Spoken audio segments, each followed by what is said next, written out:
Vamos lá, vamos abrir em Zacarias capítulo 2. Vamos lá, achou aí? A partir do verso 6 até o verso 13, até o fim do capítulo. Fugi agora da terra do norte, diz o Senhor, porque vos espalhei aos quatro ventos da terra, diz o Senhor. Escapai para Sião, vós que habitais na Babilônia.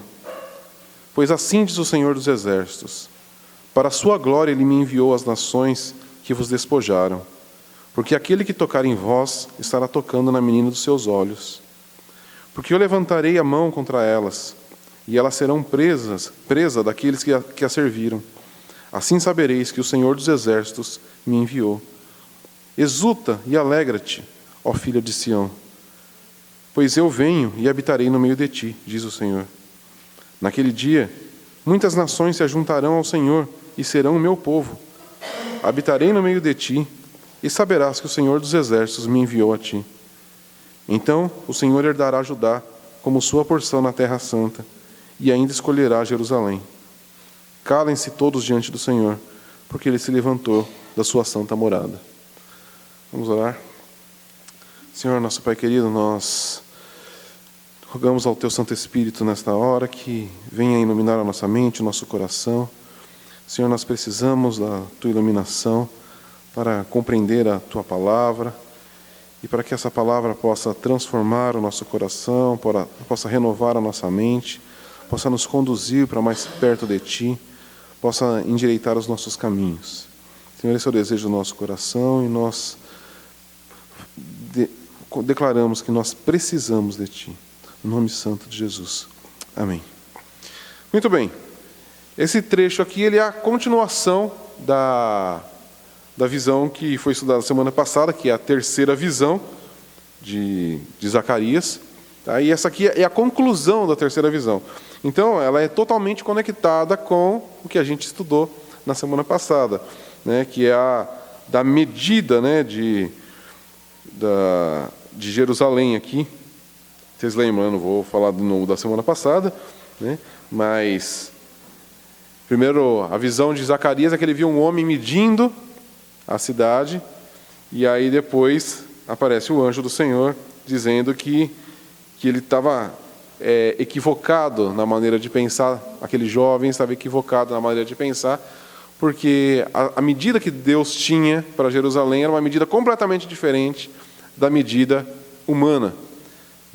E falou sobre até a questão aqui dos muros, que ele não teria, a cidade de Jerusalém não teria mais muros, porque ela agora todas as nações iriam participar de Jerusalém. E aí, aqui ele vai continuar o desenvolvimento dessa visão. E aí é importante a gente pensar aqui, a gente tem que entender o momento histórico, mais uma vez, que está se tratando, quando Zacarias escreve isso, só retomando aqui, eu sei que já foi falado, mas só para a gente ter isso fresco na cabeça, que o povo estava lá já há 70 anos, preso na terra da Babilônia, já tinha até trocado, porque quem levou cativo o povo judeu ali foi Nabucodonosor. Mas aí, os persas se levantam e dominam os babilônios. Então agora quem está dominando, na verdade, os israelitas aqui já são os persas, não mais os babilônios. Mas a terra ainda continua sendo a Babilônia. É o mesmo lugar. Tá? E, então, dado aqueles 70 anos, o Senhor prepara para que o povo volte para Jerusalém. E aí eu até falei isso quando a gente estudou no capítulo 1, que foi aproximadamente 50 mil pessoas que voltaram, perto de toda uma nação. Então é uma parcela muito pequena de pessoas que se propuseram a voltar naquele momento. Por quê? Porque ele já, depois de 70 anos, o povo já tinha se estabelecido na Babilônia, já tinha, como eu falei, eram 70 anos, já tinham ali se casado, já tinham tido filho, já estavam morando em algum lugar, já tinham estabelecido sua residência, seus amigos, sua vida social, já estava tudo no esquema. E agora o Senhor convida-os, volta para Jerusalém. E alguns voltam prontamente e outros não querem voltar. E a gente vai ver como isso se estendeu mesmo, porque quando a gente chega no Novo Testamento, E a gente vê que na festa da Páscoa, dos tabernáculos, vêm judeus das outras regiões. Que regiões são essas? A Babilônia é uma delas. Muitos ficaram lá no norte. Inclusive, há estudos falando que muitos dos israelitas do Reino do Norte que foram para lá e que não voltaram, se misturaram com os povos de lá e se tornaram samaritanos. Então, mas não é uma coisa muito concreta, mas é mais ou menos essa ideia. E a gente sabe como que os judeus lidavam com os samaritanos. Por quê? Porque são um povo aí que não quis voltar, se misturou mesmo com outros povos, então a gente não quer, eles são contaminados. Então, só para a gente entender esse contexto aqui como estava. E aí os que voltam, como a gente estudou lá, o que encontra em Jerusalém? Ruínas, tudo destruído. E aí, por isso essas visões vêm falando de como Deus iria restaurar Jerusalém. Então, a gente vê desde a primeira visão, a segunda visão e a terceira, Deus mostrando que Ele ia restaurar Jerusalém. Mas quando a gente vai entrando aqui, a gente vai percebendo que o negócio vai indo muito além daquele período histórico. Porque se a gente pensar nessa questão dos muros, que foi até tratada semana passada, que Deus tinha um plano de uma Jerusalém sem muros, só que se a gente vai ler Neemias, o que Neemias faz? Restaura os muros. Então, peraí, tem alguma coisa errada. Então, Neemias estava fora do plano de Deus? Não, quem mandou ele restaurar os muros? Deus. Quem deu toda a estratégia para que ele pudesse reconstruir os muros? Deus. A questão aqui é que essa profecia de Zacarias, ela está à frente já do tempo que eles estavam vivendo. Deus estava falando para eles de um plano muito além e muito maior do que a reconstrução da cidade física de Jerusalém. E é isso que a gente vai ver aqui. Tá? Pensando na questão das cidades, tem uma obra de Agostinho muito famosa, chamada A Cidade de Deus. Alguém já teve a oportunidade de ler? É muito interessante que ele vai trabalhar, ele diz que existem duas cidades. Toda a história humana, toda a construção humana, tudo que existe na história do mundo é baseado em duas cidades. A cidade dos homens, a cidade do homem e a cidade de Deus. Ele vai falar, então, nós temos muitas culturas, muitas línguas, mas, no final das contas, só existem duas cidades. A cidade do homem e a cidade de Deus. Eu até separei uma frase do livro dele aqui, cadê? Eu achei muito interessante que ele fala: duas sociedades surgem de dois tipos de amor. A sociedade secular floresceu do amor egoísta que ousa desprezar o próprio Deus, enquanto a comunhão dos santos, que seria a cidade de Deus, se fundamenta no amor de Deus. O primeiro eleva a cabeça arrogantemente e o outro diz a Deus: tu és a minha glória, tu elevaste a minha cabeça. Então a gente já percebe aqui um contraste. E eu achei muito legal isso que ele fala, que as duas cidades são baseadas no amor. Só que dois tipos de amor. Um, o amor próprio, o amor ao próprio homem. E o outro, o amor a Deus. E a sociedade baseada no amor ao próprio homem, ela anda com a cabeça erguida, dizendo: eu sou bom demais. A sociedade dos santos declara: o Senhor elevou minha cabeça. O Senhor é a minha glória. Então, é o amor. Só que o amor dirigido a si mesmo. O outro, o amor dirigido ao Deus restaurador, ao Deus resgatador, ao Deus salvador.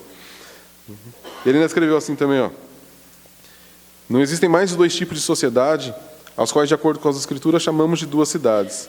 Uma é a cidade dos homens, que vivem segundo a carne. E a outra é a dos homens, que vivem segundo o Espírito. Então a gente lembra lá de Paulo, falando aos Gálatas. Existem dois reinos.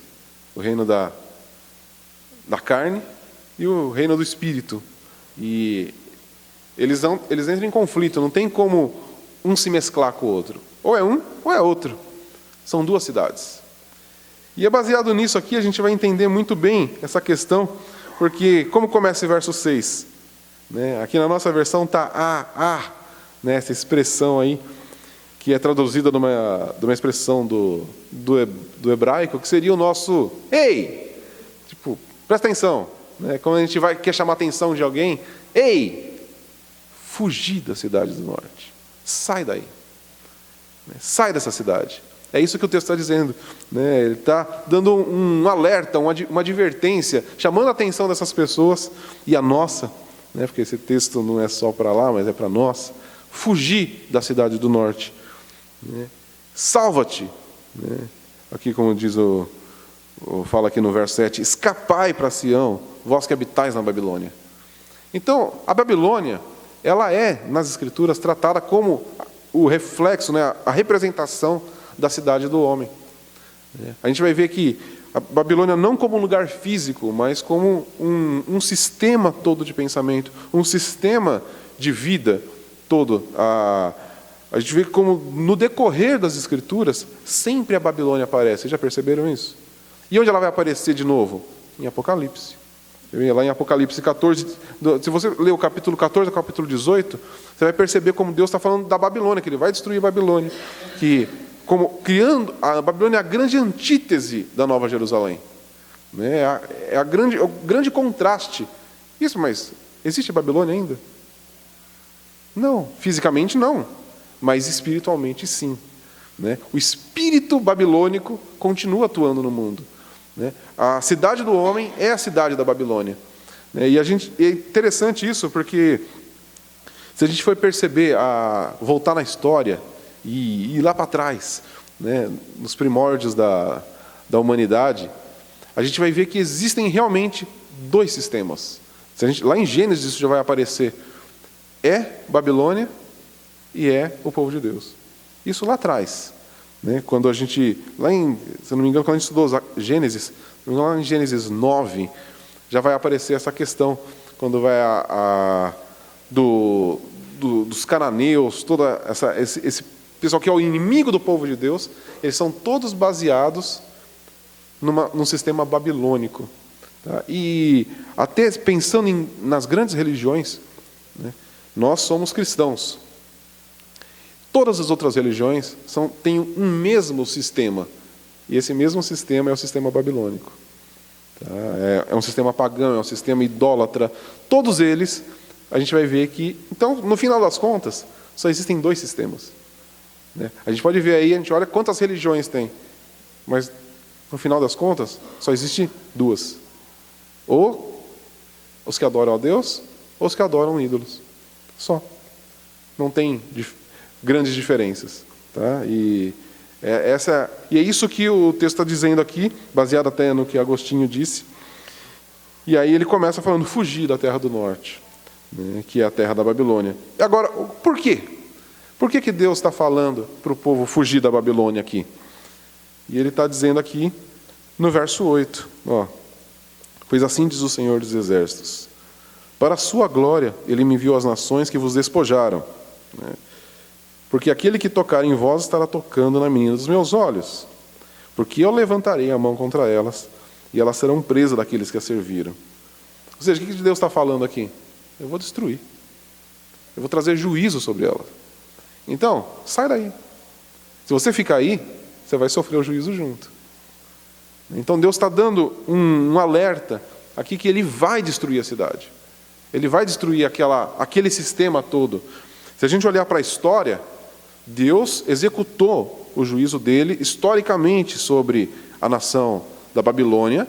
A gente viu que nessa época já nem existia mais Nabucodonosor. Por quê? Nabucodonosor sofreu o juízo de Deus. E aí depois vieram os persas, executando esse juízo de Deus sobre a Babilônia. Só que Deus está falando aqui que Ele vai também executar juízo sobre eles. E se a gente ver a história, o que aconteceu? Cadê os persas hoje? Não tem mais.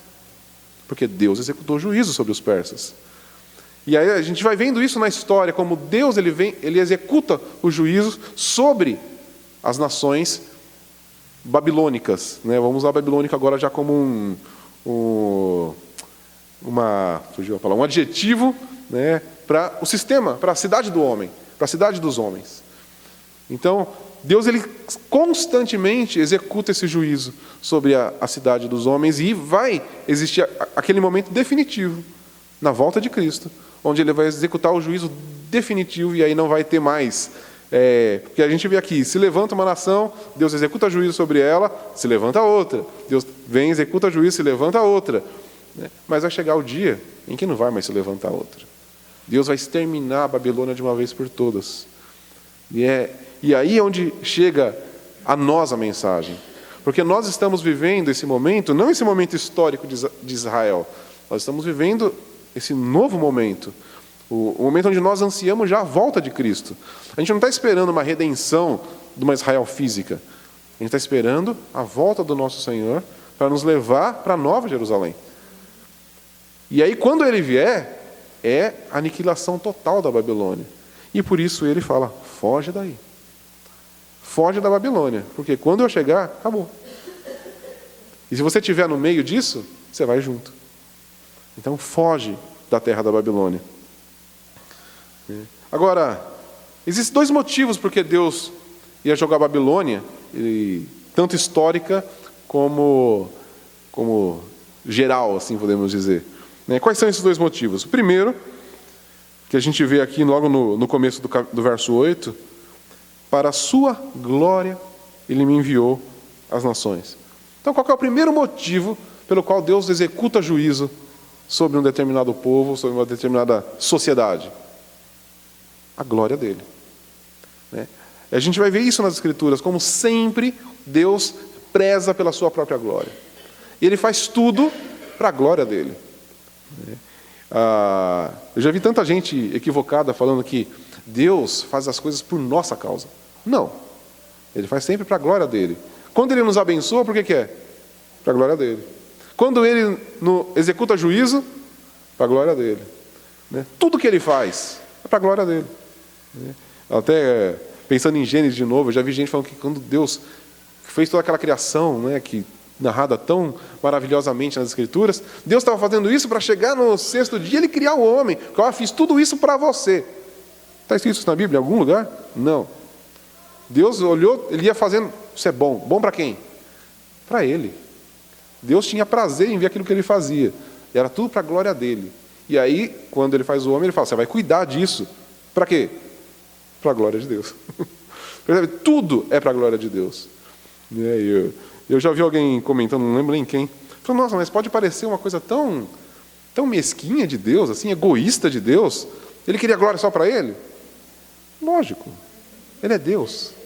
Se Ele falar, não posso ser tão egoísta assim, Ele vai achar que alguém tem alguma participação nisso. Só que Ele sabe que não tem. Porque Ele é Senhor Supremo. Então Deus não é egoísta, Ele é Deus. Ele tem todo o direito de querer a glória para Ele mesmo. Porque Ele é o detentor de toda a glória. Nós somos criaturas. Nós somos um sopro. Se Ele não quiser mais a gente aqui, a gente não está mais aqui. Basta Ele querer. Então, toda a glória dele. No dia que Ele quer acabar com a Babilônia, Ele acaba com a Babilônia. É só Ele querer. É só... E a gente vai ver isso aqui com abanar de mãos. Some tudo. Esse é o nosso Deus. Então, o primeiro ponto é essa questão da glória dele. A gente vê isso em outros pontos das Escrituras. Voltando lá atrás, no êxodo do Egito, contra Faraó, a gente conhece bem a história. Eu até separei o texto aqui lá de Êxodo 9:16. Deus falando para Moisés, vai lá e fala isso para Faraó. Cadê? O juízo de Deus contra o Faraó para isso eu te mantive com vida, para te mostrar o meu poder e para que o meu nome seja anunciado em toda a terra. Então, por que Deus não podia ter matado o Faraó no início de toda a situação? Por que tudo aquilo? Por que as 10 pragas? Por que todo aquele processo? Porque em cada etapa dessa, o nome de Deus era glorificado. Tudo foi feito para a glória de Deus. Então ele chega para Faraó e fala, por que você está vivo ainda? Sabe por que você está vivo? Para a minha glória. Porque meu nome seja conhecido entre todas as nações. Então você está vivo ainda por causa disso. Então tudo que Deus faz é para a própria glória dele. Tá? Agora, a segunda razão para o juízo de Deus vir sobre a Babilônia é o amor pelo seu povo, que é o que ele fala aqui no próprio final do verso 18. Porque aquele que tocar em vós estará tocando na menina dos meus olhos. Então, o primeiro motivo Deus faz pela própria glória dele, mas ele também tem um segundo motivo, o amor ao seu povo. E isso é mais, eu acho isso tão maravilhoso, Porque a gente pensando nessa questão de Deus soberano, totalmente poderoso, autossuficiente, que basta Ele querer e as coisas acontecem, e Ele querer a glória para si mesmo, e de repente Ele age, não só para a glória dEle, mas também porque Ele nos ama. Faz algum sentido isso? Um Deus autossuficiente, um Deus criador de todas as coisas, que o que Ele quer acontece. Se Ele quiser criar uma nova humanidade perfeita, sem pecado, Ele cria, mas Ele não faz isso. O que Ele quer? Cuidar da gente. Para a gente não faz o mínimo sentido. Para Ele faz, porque Ele é Deus. Ele decidiu assim. A gente olha para a situação e fala, eu não faria isso. É ou não é? Mas Ele faz. E Ele fala que ainda, menina dos seus olhos. Ainda que é um termo que aparece em outros lugares das Escrituras, como um cuidado especial. Que é só a gente pensar no nosso próprio olho, como a gente cuida.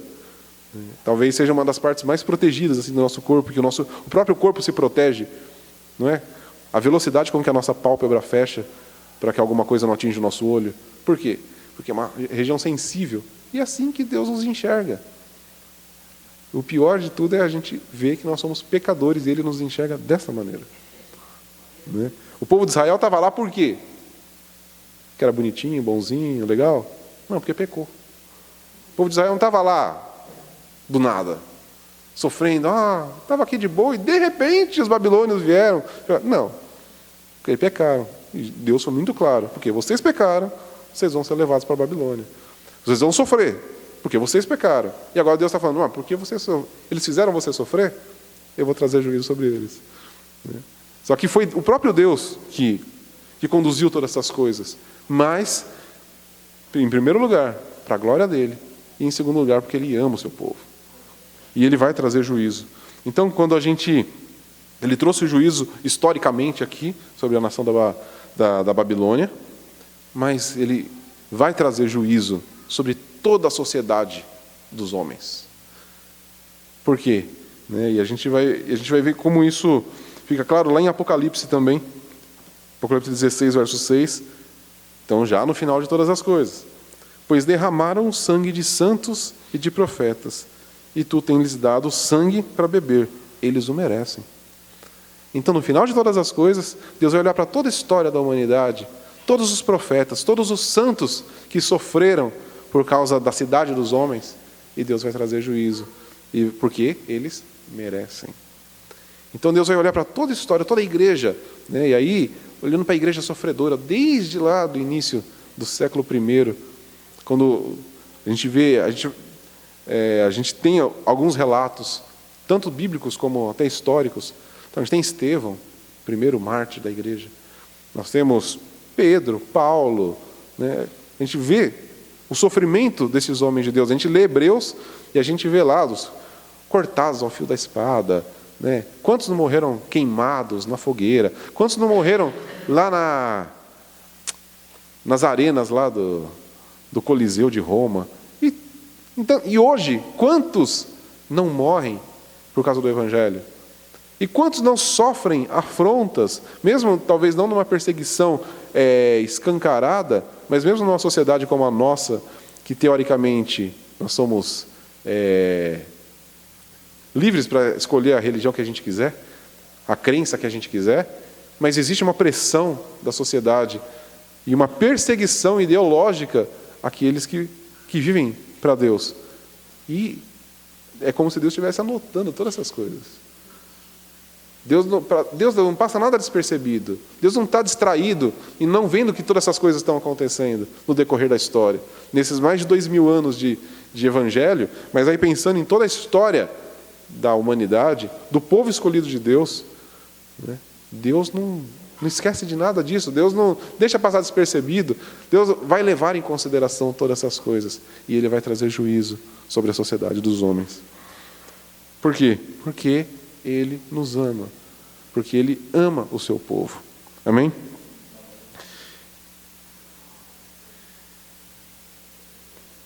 E isso que é interessante. Mesmo por causa do pecado, Israel não deixou de ser a menina dos olhos de Deus. E nós, mesmo quando pecamos, nós não deixamos de ser a menina dos olhos de Deus. Não é porque nós pecamos que Deus fala, agora eu também não quero mais papo com você. Não, Ele continua nos amando. E Ele quer nos restaurar. E por isso Ele continua, por isso Ele nos disciplina. Por isso Ele envia juízos sobre nós também. Um certo tipo de juízo. Não um juízo para destruir, mas um juízo para restaurar. É bem diferente. Ele leva o povo de Israel em julgamento, mas Ele não destrói Israel. Ele restaura. Mas os babilônios não têm promessa nenhuma de restauração. É de destruição. Então, Deus Ele traz, para o pecador, Deus vai trazer juízo. Só que, para aqueles que Ele ama, é um juízo restaurador. É uma disciplina. E não um juízo final. É uma disciplina para uma restauração. Para aqueles que pertencem à cidade dos homens, é juízo destruidor. Não é de restauração. Então a gente vê uma grande diferença do tratamento de Deus. E então, quando pecamos, Deus vai nos disciplinar. E às vezes a disciplina é bem severa. Mas isso é porque Ele nos ama. E Ele quer nos restaurar, não nos destruir. Amém? Isso é sempre importante a gente ter em mente. Quando a gente estiver passando pelas situações que a gente sabe que é Deus tratando com a gente tem isso em mente. Deus está nos tratando, em primeiro lugar, para o louvor da glória dEle. Em segundo lugar, porque Ele nos ama e quer nos restaurar para o louvor da glória dEle. Amém? Então, a primeira coisa que a gente vê aqui é essa destruição da Babilônia. Mas existe uma segunda coisa que a gente vê aqui nesse texto, que é a salvação para o povo de Deus. Enquanto Ele vai destruir os inimigos de Deus, Ele vai salvar o seu povo. E aí no verso 10, exulta e alegra-te, ó filha de Sião, pois eu venho e habitarei no meio de ti, diz o Senhor. Então aqui, olha como a conversa muda, né? Primeiro eu vou vir, levantarei a mão contra elas, e a versão fala sobre agitar a mão. Como que Deus destrói uma nação? Fazendo assim. Acabou. É a onipotência de Deus. Então lá primeiro ele fala, eu levantarei a mão contra elas, vou destruir. E aí verso 10, exulta e alegra-te, ó filha de Sião, pois eu venho e habitarei no meio de ti. Olha como é o contraste total. Um é o aceno para destruir. Agora vocês exultem porque eu vou vir habitar no meio de vocês. E é o grande contraste. Tá? E aí quando a gente pensa em bênçãos do Senhor, nas próprias Escrituras a gente vê isso. A maior bênção, por mais que existam dádivas que o Senhor traz, mas a principal e maior bênção que a gente vê em todas as Escrituras é o quê? É o próprio Deus habitando no meio do seu povo. Deus Ele pode abençoar de diversas formas, mas a maior e principal e a mais importante de todas é: eu estarei no meio de vocês. Essa era a principal a promessa que Deus podia fazer para o seu povo. E se a gente lembrar de Moisés, naquela situação toda, daquele povo teimoso, e aí Deus fala, não, vai lá Moisés, eu vou botar um anjo, ele vai na sua frente, vocês vão ter vai estar tudo tranquilo. Você vai caminhar, tudo vai correr bem, vai ter um anjo lá protegendo vocês, mas eu não vou não. E o que Moisés fala? Se o senhor não for, eu também não vou. Porque não me importa se vai ficar tudo bem, não me importa se vai ter um anjo lá me protegendo. Se o Senhor não estiver com a gente, não faz sentido. Nós somos seu povo. E se o Senhor não estiver no nosso meio... E a gente vê isso nas Escrituras, quando a glória do Senhor saiu do tabernáculo. Vocês lembram disso? Quando Deus, por causa do pecado de Israel, fala, vou sair do meio de vocês. E foi o grande desespero, porque era visível, quando a glória do Senhor saía do tabernáculo. E foi um grande caos. Por quê? Mudou alguma coisa na sociedade, provavelmente, pensando economicamente? Mudou? Não. A glória do Senhor saiu. Se a glória do Senhor saiu, acabou. E esse era o grande problema. Então, por isso que Deus fala aqui, e eu habitarei no meio de vocês. Porque uma das coisas que, e isso, claro, é representativo para a gente, que era a grande angústia do povo de Israel em estar fora de Jerusalém, qual era? Não ter o templo. Porque o templo era a representação da habitação de Deus. Eles estavam na Babilônia, não tinha o templo, não tinha a presença do Senhor. A gente sabe que Deus estava ali presente, porque Deus é onipresente. Mas, para o povo de Israel, não era visível. Então, era como se Deus não estivesse com eles. Essa era a sensação. Eles estavam no meio da sociedade dos homens. Eles não estavam na cidade de Deus, Jerusalém. E ali, na cidade dos homens, Deus não habita. Né? E a gente tem que entender essa diferença. Mas Deus não é onipresente? Mas existe uma diferença entre Deus onipresente e a habitação de Deus. O lugar onde Deus se estabelece. Ele estabelece onde? Na cidade santa. Não na Babilônia. Tá? E isso era... E por isso, quando eles vão retornar, e esse é o contexto aqui de Zacarias, qual é a preocupação deles? A reconstrução do templo. E aí, quando Deus está falando aqui, habitar no meio de vocês, automaticamente eles lembram em templo, eles vão pensar em templo. Qual que era o jeito que Deus habitava no meio do povo? No templo. Tá? Então, isso é importante a gente entender como que essa palavra chegava para eles, né? O que era a habitação no meio de Deus? O templo. Tá? E por isso ele fala, exulta e alegra-te, né? Ó, filha de Sião. Então, isso mostra o quê? Que a salvação do Senhor, ela traz alegria. Né?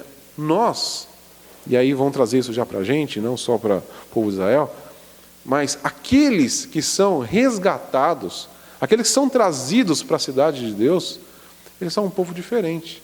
Eles são um povo alegre, um povo que exulta. E não é de uma alegria, né, banal, assim. É uma alegria daqueles que sabem que foram salvos e que são cuidados pelo Senhor. Nós que, né, aqui é um contexto bem diferente do povo de Israel, nós temos um conhecimento muito mais amplo, muito mais extenso, total das Escrituras aqui. Eles não tinham tudo isso. Nós temos, então nós somos privilegiados. Então nós temos essa esperança da volta do Senhor. E nós podemos exultar porque nós temos certeza de que quando Ele vier e executar juízo sobre o mundo, nós estaremos onde? Com Ele. Por quê? Porque fomos resgatados. Por causa da cruz do Calvário. Por causa do sangue de Jesus Cristo lá vertido naquela cruz. Então, nós temos uma alegria completamente diferente. Porque nós temos a certeza da nossa salvação. Tá? Essas pessoas, aquelas estavam recebendo essa palavra. Vocês pode exultar, pode se alegrar, porque eu estarei com vocês. Nós já experimentamos a salvação, né, de certa maneira, não totalmente. Nós ainda estamos aqui nessa terra, nós ainda sofremos as consequências da corrupção do pecado, mas nós temos a esperança, e nós sabemos e temos a certeza de que nós experimentaremos a plenitude do Senhor. Amém? Vocês têm essa esperança? Têm essa expectativa? Isso é importante. Né? É saber que mesmo aqui, mesmo que eu não experimente tudo aqui, eu vou experimentar tudo no dia da volta do Senhor. Ali, ninguém vai poder impedir a manifestação da plenitude da glória do Senhor na nossa vida. Nada. Não existe mais, não vai existir mais a consequência do pecado, não vai existir mais a corrupção, não vai existir mais a sociedade dos homens. Vai ser só a cidade de Deus. E a gente desfrutando da sua presença eternamente. E isso tem que trazer alegria já hoje. Né? Eu já falei sobre isso, citando lá o texto de Hebreus. Né? É olhar pela fé e experimentar isso, se alegrar nisso já antes de ver. Ninguém está vendo aqui os céus abertos e o Senhor nas nuvens. Mas a gente já se alegra com isso, porque a gente vai ver. Né? E essa é a nossa esperança. Porque você fala, não sei, acabou a alegria. Né? Se eu viver aqui, não, Jesus falou que vai voltar, mas e se não for verdade? Cadê a alegria? Entrou a dúvida. Aí você vai viver como? Talvez? Viver numa incerteza legal? Quem gosta de viver incerto? Vou fazer isso, mas não sei se vai dar certo. Você não consegue se alegrar naquilo. Agora, quando você sabe do resultado, né, não tem como não se alegrar, né? É que nem o cara que vai jogar na loteria já sabendo o número que vai sair. Ele vai jogar meio, não sei. O cara já marca a festa antes de jogar, não é? Porque ele sabe o resultado, né? O time de futebol aí que compra o juiz, né? Que faz os acordinhos, né? Eles já entram felizes, porque aqui está tranquilo, a gente vai ganhar, né? Essa é a nossa realidade. A gente está no jogo, né? A gente está vivendo aqui, mas já com a certeza da vitória, porque a vitória foi alcançada por Cristo na cruz do Calvário. Então, a nossa vida cristã, ela não é uma aposta, ela é certa. E a gente pode se alegrar com isso, né? Eu sempre lembro do C.S. Lewis, aquele escritor, né? E ele contando que uma vez ele conversou com um cara que era ateu, não lembro exatamente. Ele falou, você podia pelo menos, tudo bem, você acredita que não existe inferno, né? Que não existe céu, não existe inferno, que morreu, acabou. Ele falou, só que, o seguinte, eu acho que a sua aposta está muito para o azar, né? Eu acho que você podia apostar na minha. Né? Ele falou, por quê? Vamos imaginar. Se você tiver certo e morreu, acabou, você está no lucro. Mas se eu tiver certo, você ficou mal. Agora, a minha aposta, né? Se você tiver certo, eu vou morrer, acabou. Não perdi nada. Agora, se eu tiver certo, eu vou desfrutar. Né? Eu achei muito interessante essa coisa que ele fez. Cara, se você quer apostar, então pelo menos aposta numa coisa onde você tem mais chance de ganhar. Né? Só que eu não estou apostando, porque eu tenho certeza. Né? Então, essa é a nossa vida. Né? Mesmo que a gente pense nessa questão de aposta, a certeza, o prêmio é certo. Porque se tudo isso for uma grande mentira, se toda a Escritura for uma grande mentira, o que a gente vai perder com isso? Nada. Só que a grande questão é que não é uma grande mentira. Né? Porque a gente já desfruta hoje de verdades daqui. Né? Então não tem como falar, não tem como duvidar disso. Será? Puxa, a Escritura ela é tão perfeita. A gente vê Deus atuando na história que não tem como a gente falar, não pode ser verdade. É verdade. Deus vem provando, né? Deus não precisava disso, porque Ele é Deus, mas Ele vem provando, no decorrer de milhares de anos aqui, né? Desde de Adão, Ele vai mostrando como Ele intervém na história, e como tudo que Ele fala acontece, para quando chegar aqui, Ele falar, eu vou voltar. A gente fala, eu acredito, porque tudo que Ele prometeu, Ele cumpriu, então Ele vai continuar cumprindo. Amém? Então a nossa aposta é certa aqui. Mas continuando, né? Olha como continua o texto aqui ainda, né? No verso 11. E naquele dia, muitas nações se ajuntarão ao Senhor e serão meu povo. Habitarei no meio de ti e saberás que o Senhor dos Exércitos me enviou a ti. Olha que interessante que ele fala agora. Que ele fala, e naquele dia, que dia? Isso é muito interessante. Muitas nações se ajuntarão ao Senhor e serão meu povo. Aí a gente volta a pensar aqui na terceira visão, né? Ele fala da cidade sem muros. Então essa profecia de Zacarias, ela já está à frente do tempo de Zacarias mesmo. Porque, como eu falei, Neemias reconstruiu os muros.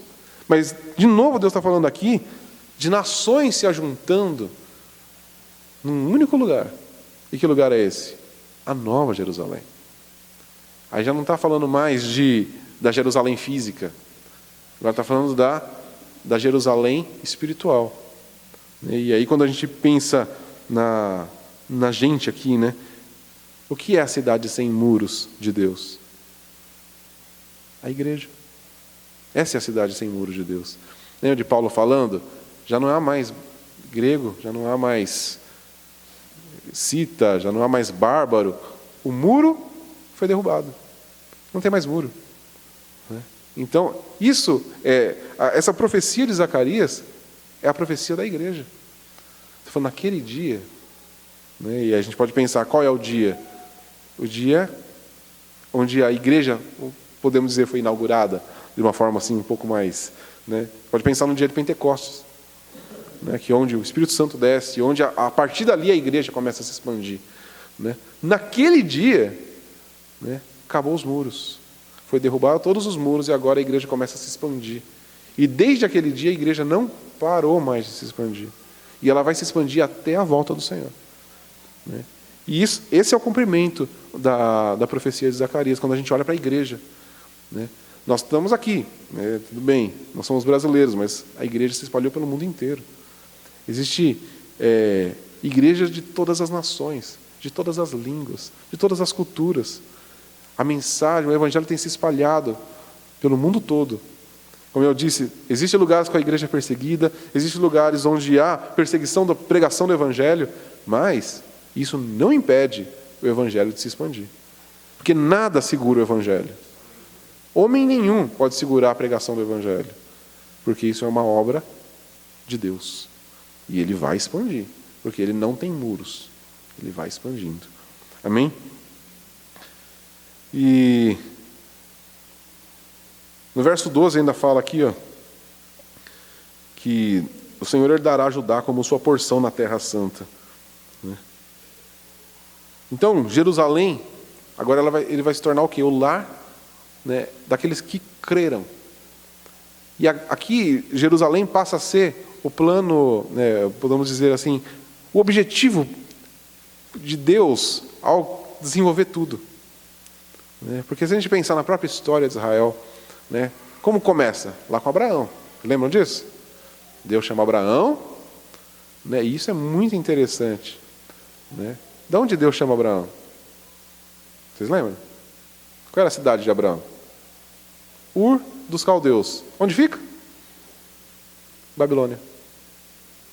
Interessante, não? Ur dos Caldeus era Babilônia.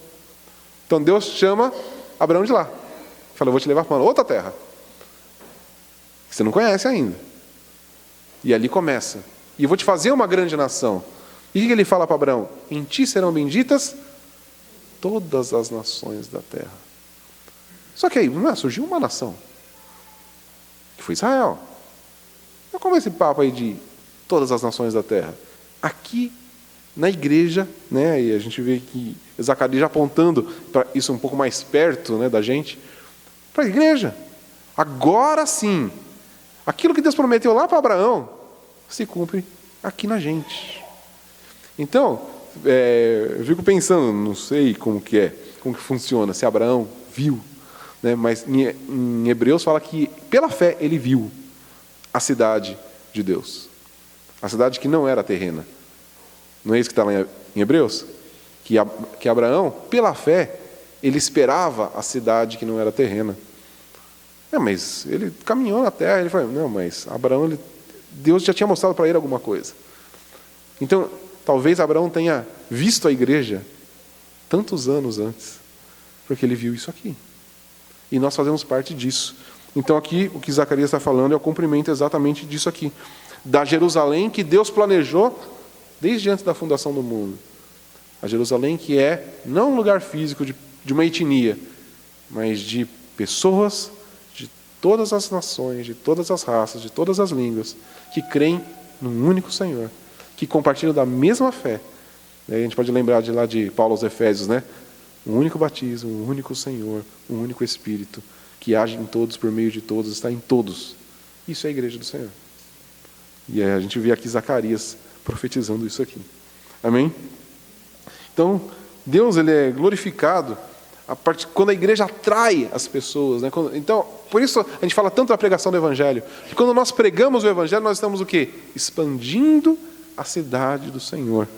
Então Deus é glorificado quando nós pregamos o Evangelho e quando pessoas são agregadas a nós. Quanto mais pessoas estão junto com a gente, Deus é glorificado nisso. Porque Deus gosta de número? Não, porque a cidade do Senhor está aumentando.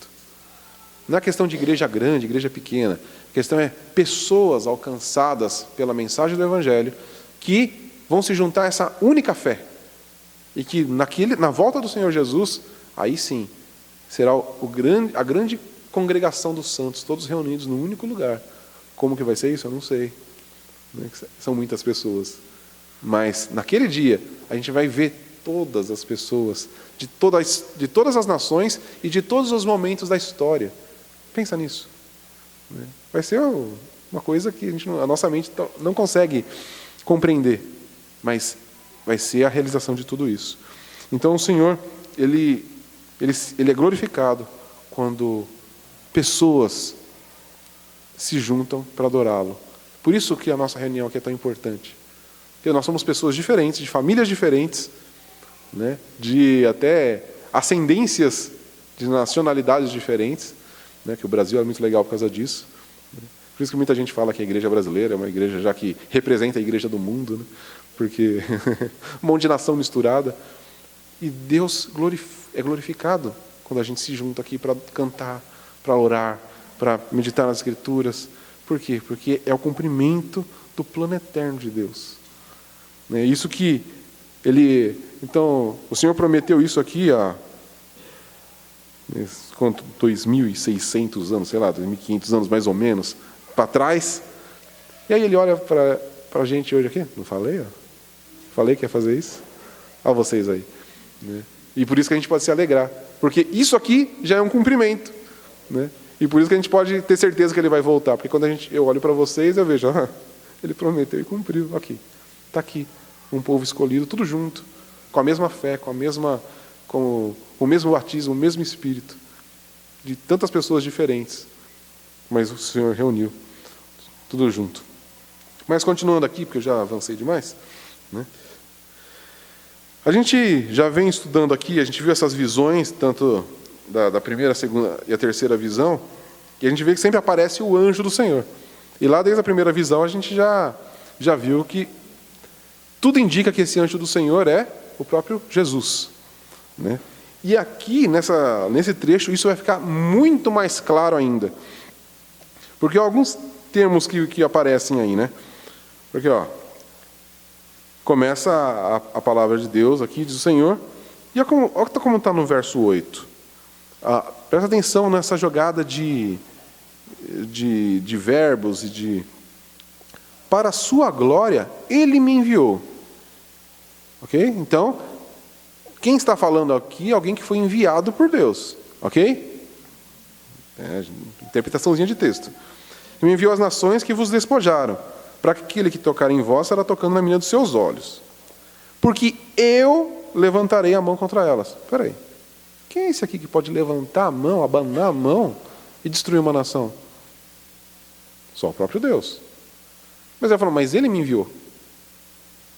Então a gente percebe que aqui já se tratam de duas pessoas, mas que compartilham da mesma essência, do mesmo poder.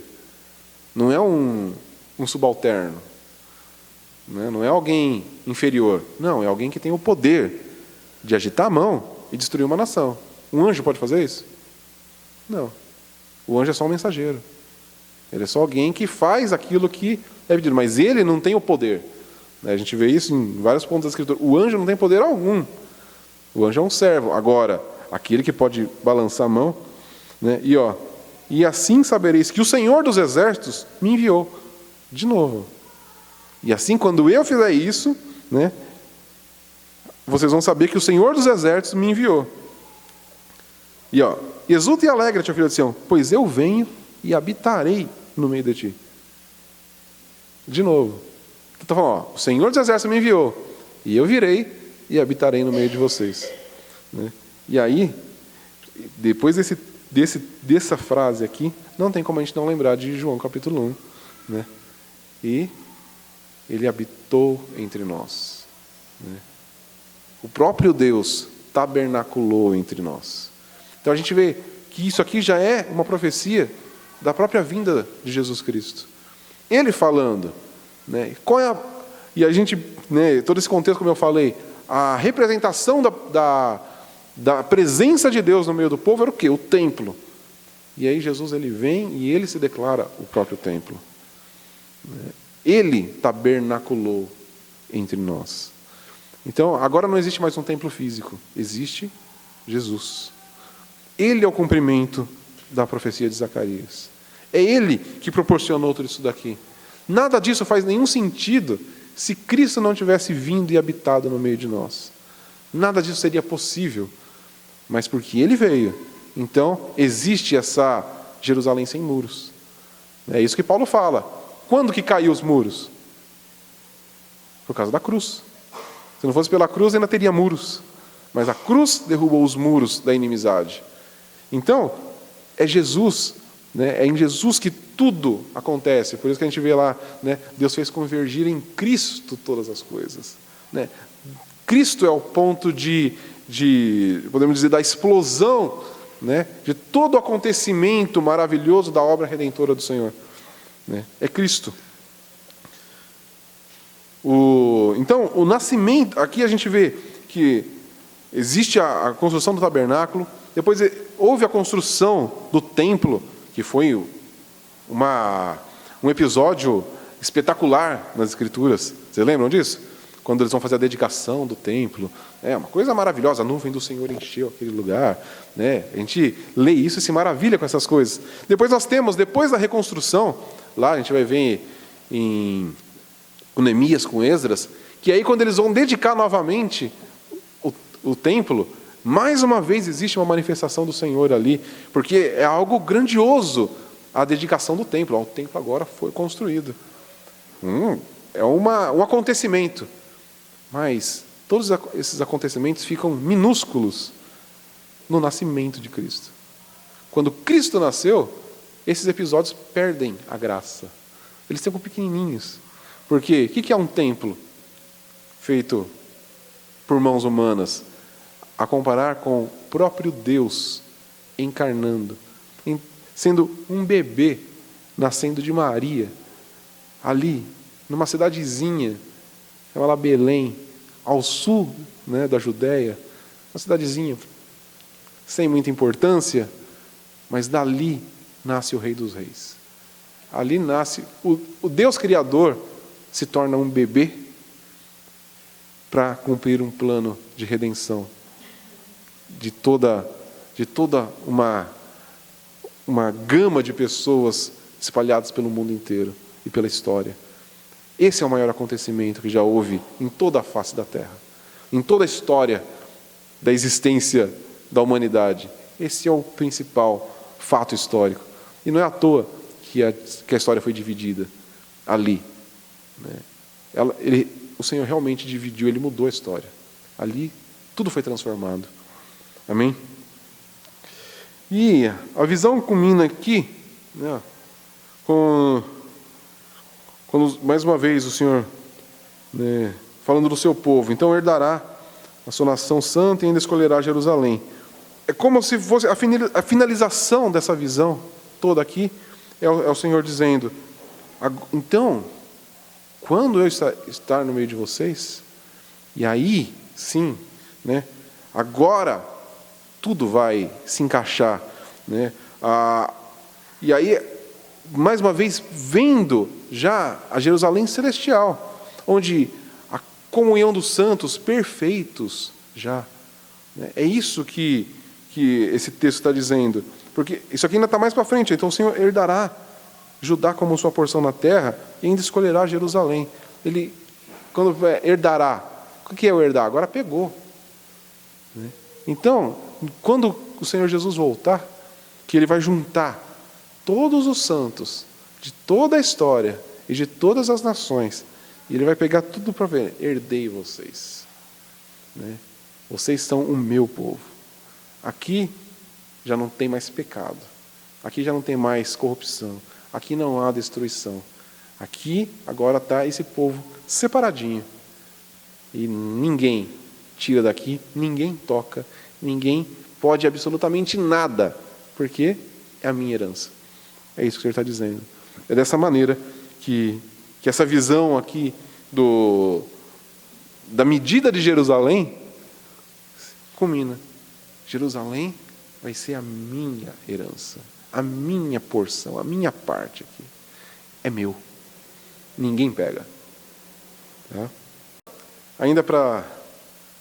a gente pode pensar eu separei até aqui um texto de Hebreus 12, do 22 a 24, né? Mas tende chegado ao Monte Sião, a cidade do Deus vivo, a Jerusalém celestial, ao incontável número de anjos em reunião festiva, a igreja dos primogênitos, registrados nos céus, a Deus, o juiz de todos, aos espíritos dos justos aperfeiçoados, a Jesus, o mediador de uma nova aliança. É ou não é? A mesma coisa que está sendo dita lá em Zacarias.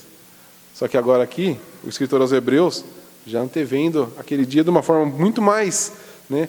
Aqui fala, naquele dia as nações se juntarão, então o Senhor herdará Judá, né, como sua cidade santa, e escolherá Jerusalém. Aqui fala, tendo chegado ao Monte Sião, a cidade do Deus vivo, ou seja, o mesmo lugar, a Jerusalém celestial, ao incontável número de anjos, em reunião festiva, a igreja dos primogênitos, registrados nos céus, a Deus, o juiz de todos, aos espíritos dos justos aperfeiçoados, a Jesus, o mediador de uma nova aliança.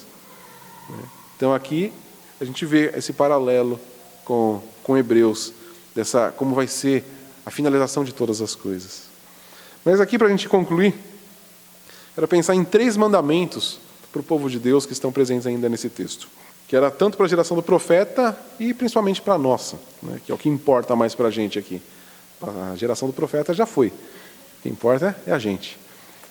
O primeiro, que é como começa, a gente já falou dele aqui, é fugir agora da terra do norte. Então, o povo de Deus precisa fugir da cidade dos homens, da cidade terrena. E como que a gente faz isso? Como que a gente foge da cidade terrena?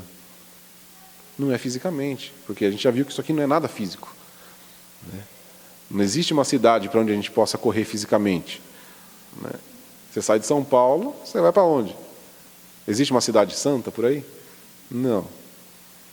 Qualquer lugar é a mesma coisa. Talvez com uma poluição um pouco menor, mas você vai ter as mesmas coisas lá. O mesmo pensamento. O mesmo pensamento mundano, os mesmos pecados. Vai ter em qualquer lugar que a gente for. Como que a gente foge?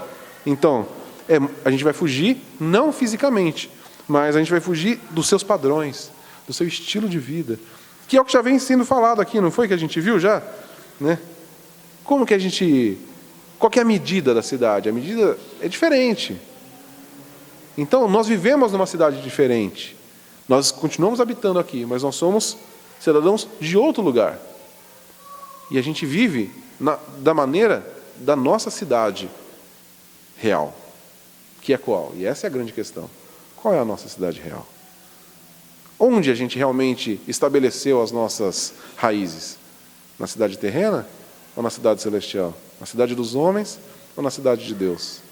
Onde está a nossa perspectiva? Onde está o nosso ponto de comparação? Com quem que a gente se compara? Com a cidade dos homens ou com a cidade de Deus? Quem é o ponto de medida? Pessoas de sucesso na cidade dos homens ou Jesus na cidade de Deus? Quem é o nosso ponto de medida? Nosso ponto de comparação, né? Qual é a nossa busca? Pelos padrões e coisas da cidade dos homens ou da cidade de Deus? Então, isso é importante. E quando o texto fala aqui, então, fugir, ele está falando isso para a gente. Para quem? Para o povo que ele chamou. Ele falou, não se distrai não, foge daí, sai daí, corre daí. É perigoso ficar aí. Porque se você ficar aí, o juízo de Deus vem. Eu vou abanar minha mão e vou destruir tudo. Então foge daí. Foge para aquilo que é realmente importante. Vai para onde? A salvação, né? Não é o que ele fala lá? Escapai para Sião, vós que habitais na Babilônia. Escapai aqui, né? Uma outra versão, vai, porque é a salvação, né? Fora da Babilônia, né? Corre para a salvação. É isso que Deus está falando para a gente, né? E quantas vezes a gente, mesmo sendo alcançado pela graça, a gente fica iludido, né, com as perspectivas do mundo, com as ideias do mundo. A gente começa a desejar as coisas que o mundo deseja. A gente começa a achar que isso é um padrão legal. E Deus falando, foge disso. Não é. Aí não há salvação. A salvação está na minha cidade santa, que é uma cidade santa, de justiça, de paz. E ali você vai encontrar alegria. E ali você vai poder exultar. E aí vem o segundo mandamento, que é exatamente isso. Canta e exulta. Você que está fugindo dessa cidade. Se alegre mesmo. Se alegre de uma maneira que ninguém vai conseguir entender a sua alegria. Exulta, porque você foi alcançado. Viva de uma maneira alegre, de contentamento com a cidade celestial. Tenha em Deus o seu prazer e a sua alegria. A gente pode lembrar, qual que é a primeira pergunta lá do catecismo de Heidelberg, ou mesmo o próprio catecismo de Westminster, os dois têm a mesma essência. Qual que é a primeira, quando começa todo o estudo, a gente que estudou lá na casa da Geni, qual é o fim último do homem? Quem lembra disso? Alguém lembra? Qual é o fim último do homem? Glorificar a Deus e encontrar nele alegria, prazer, desfrutar dele. Esse é o propósito final do homem, esse é o propósito para qual Deus chama as pessoas para a cidade dele. Para quê? Só para ficar diferente? Só para não ser mais a cidade dos homens? Não. É para glorificar ele e ter prazer nele. Então, quando ele fala exulta aqui, se alegra no quê? Em mim. Deus fala, se alegra em mim, eu sou a sua salvação. A gente pode lembrar de Davi, restaura a minha alegria, onde? Na sua salvação. Onde que a nossa alegria tem que ser restaurada? Nas coisas? Não, na salvação. Que é a única coisa que importa no fim das contas. É a nossa salvação. Tudo passa. Mas se a nossa salvação passar também, estamos perdidos. Mas como Deus garante a nossa salvação, a gente se alegra nela. Porque ela não vai passar. Porque não é a gente que garante, é Ele. Se fosse a gente que garantisse a nossa salvação, ela passava. Por isso que essa questão de que sou eu que determino a minha salvação não funciona. Porque se dependesse de mim ser salvo, estava mal. Acho que nem alguém aqui poderia falar, não, eu me garanto. Acho que não, Mas quem garante a nossa salvação? O próprio Senhor. É o que ele está falando. Em momento algum ele fala, porque vocês têm que garantir aí a salvação de vocês. Não. Ele falou, porque eu sou a salvação. Eu estou intervindo na história. Eu estou fazendo acontecer. Mas foge da cidade. Então, nós temos a nossa participação em alguma coisa, é o quê? É ouvindo a voz do Senhor. E obedecendo a Ele. Realmente fugindo disso. Fugindo do pecado. E correndo para Deus, se alegrando nele. E aí, um terceiro mandamento aqui, que é o verso 13. Calem-se todos diante do Senhor, porque Ele se levantou da sua santa morada.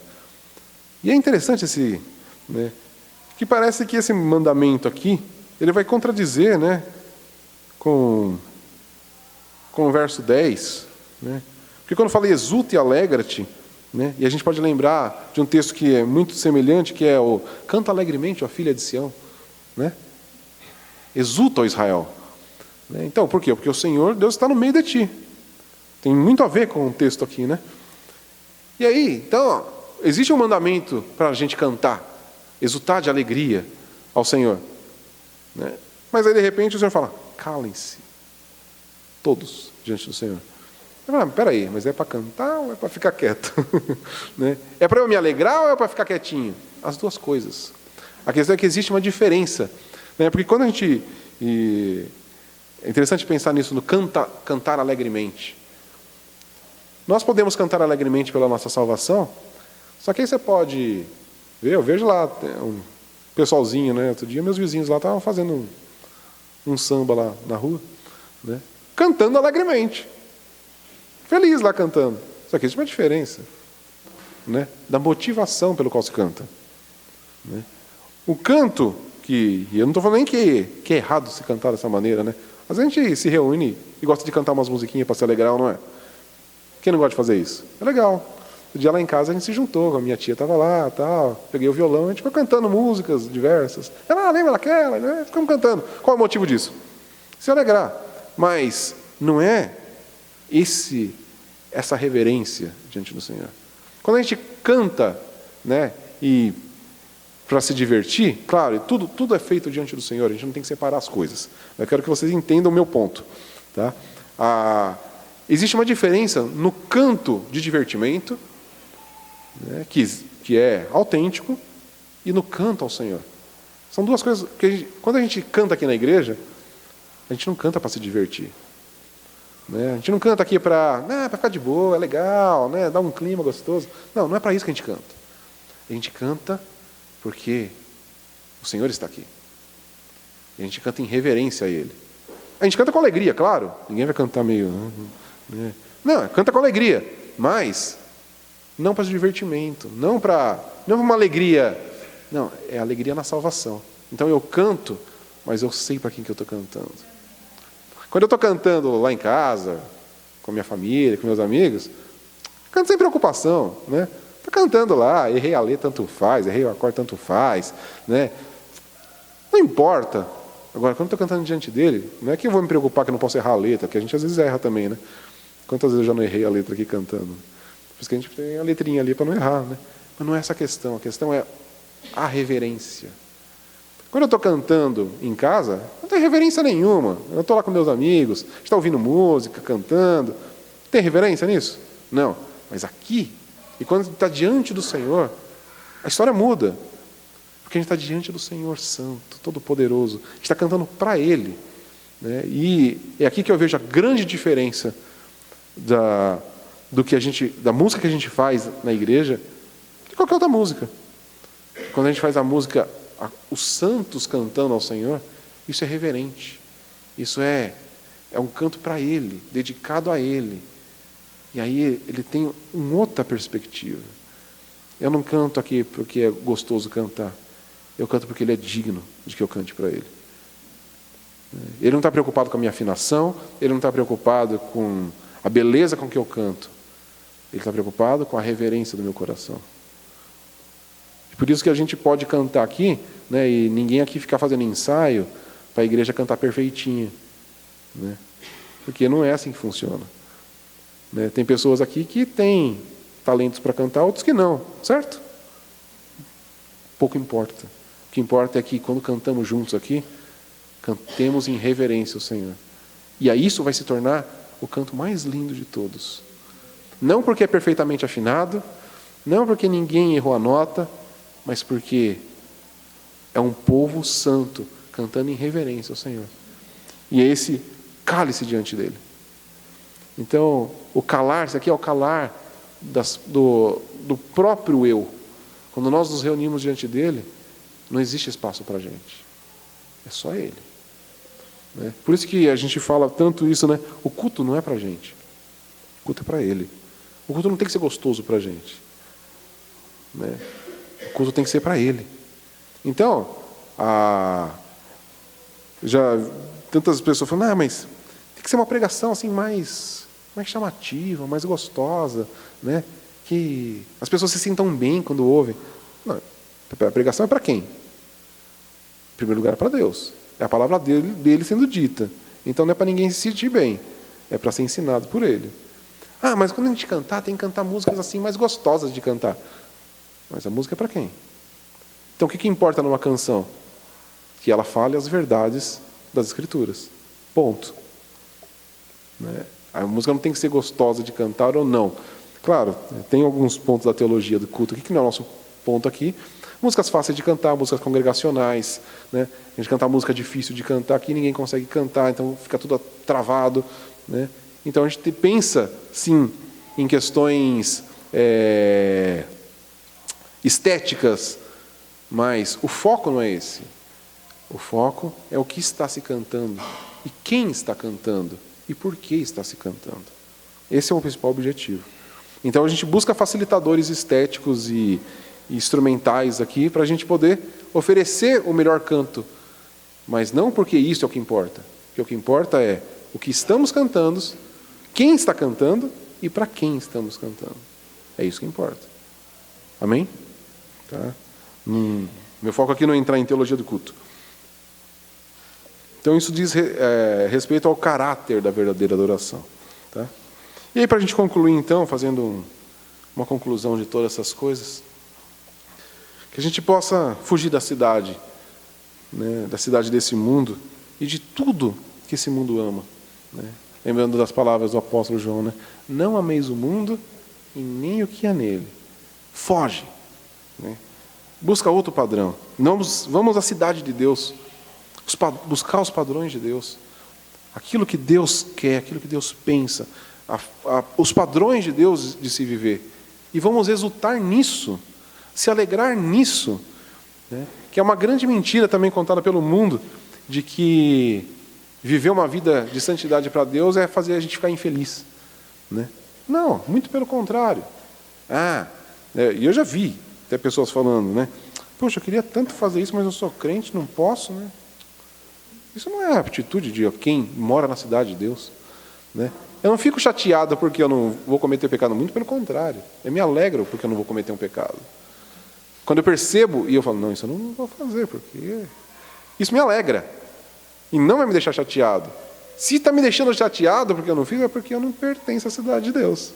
Eu estou me forçando a ficar num lugar que não me pertence. Eu pertenço à cidade dos homens, porque eu me alegro em fazer aquilo, quero fazer aquilo. Agora, quando nós pertencemos à cidade de Deus, existe uma alegria quando a gente foge do pecado. A gente exulta nisso, porque a gente percebe Deus nos tirando desse padrão.